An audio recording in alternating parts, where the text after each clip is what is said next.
Hello, and welcome back to Mr. B Teaches History. Today we will examine the different cultural reforms that took place before the Civil War, which include Transcendentalism, experience in utopian communes, and changes in arts, literature, and education. So let's get to it. Transcendentalists were a new group of people who questioned doctrines of church and the motivations of the merchant class. They attempted to develop mystical and intuitive ways of thinking in order to discover God and yourself through the natural world. They thought that artistic impression was more important than worldly wealth. These ideas are found within the works of Ralph Waldo Emerson, Henry David Thoreau, and utopian communal experiences like Brooks Farms and the Shaker religion. Ralph Waldo Emerson's writings express the individualist and nationalist spirit of the Americans at the time. He believed that self-reliance, independent thinking, and spirituality were more important than worrying about material matters. Henry David Thoreau lived in a cabin in the woods for 2 years in order to discover the truth about the life and the universe by observing nature in his book On Walden Pond. He also wrote a book titled On Civil Disobedience about his protesting against the Mexican-American War.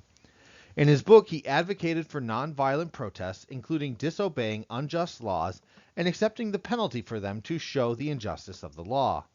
These ideas and attitudes inspired many civil rights activists like Martin Luther King Jr. and Gandhi. Transcendentalists attempted to live out their principles in many different utopian communal experiments. One of the most well-known was the Brook Farm, which was started in 1841. George Ripley began the farm in order to try and live out the philosophy of achieving a union between intellectual and manual labor. Unfortunately, the debts incurred by the farm and a fire ended the experiment in 1849, but it left a legacy of artistic creativity and an innovative school system. Another communal group were the Shakers, who held property in common with men and women living separately. The New Harmony colony was a unique in that it was a socialist community that tried to solve the problems of inequality and alienation. In the Oneida community, the people shared property and child-rearing responsibilities. For the Phalanxes community, though, the people should share both work and housing for the benefit of everyone. Unfortunately, all of these communities did not last long. The arts and literature of the time also followed distinct transcendentalist bent.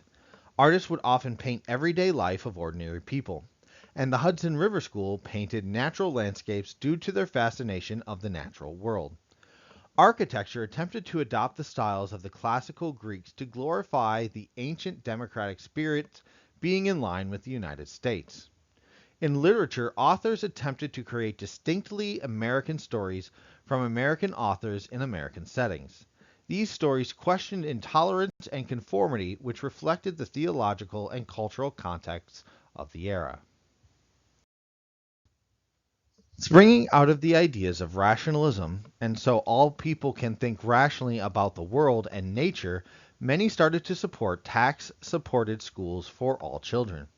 One of the chief educational reformers, Horace Mann, inspired the idea of the free common school that would require attendance for all children, that had a longer school year and increased teacher education. The McGuffey Reader is one of the first textbooks that come out of this desire for public education.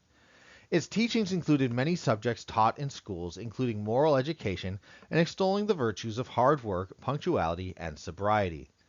Many Catholics objected to the Protestant tone of the public schools, so they started their own. In the realm of higher education, the Second Great Awakening fueled the growth of private schools and colleges, especially Protestants in Western states, to prepare primarily men to be pastors in their churches. If you have any questions, comments, concerns, or clarifications you would like to make about this lecture, please leave a comment below. If you learned something new, please consider leaving a like. If you would like to receive notifications of more content like this, please consider subscribing and ringing the notification bell. If you would like to support this channel and creator financially, please check out the links in the description for merchandise or sites that will provide me direct financial support for the work of this channel. Thank you for your time and have a great day. Class dismissed.